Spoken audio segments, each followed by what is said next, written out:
Buying a home becoming less of a reality for North Texans. Remember this, you're going to marry the house, but you're potentially going to be dating the rate.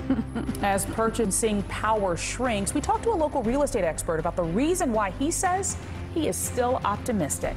Wall Street reacting this morning, most indices in the red as investors brace for another Fed rate hike that could be happening. All this to try to cool inflation that has now hit another 40-year high at 9.1%. But all of that is impacting home purchase contracts. Nearly 15% of all home contracts fell through last month. That's the highest that percentage has been since March of 2020 when the pandemic started. All this according to real estate brokerage firm Redfin. Many buyers walking away because they didn't lock their mortgage rates before they started to rise.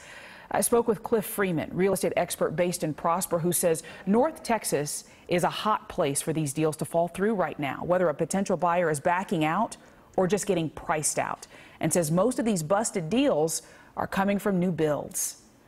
What's happened, Laura, in the last really 7 months is we've seen people who were buying houses at, say, a $300,000 level are now only able to afford homes that are 20% less than that.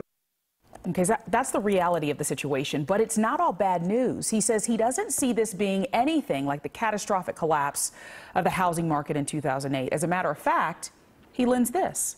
In my 35 years in the business, I've seen markets where we had rates as high as 12, 14%, and sellers were having to buy rates down just to get buyers to qualify. There's a whole generation or two here that thinks that 5 or 6% is an outrageous interest rate. And I must tell you that, historically, rates are still very, very, very good.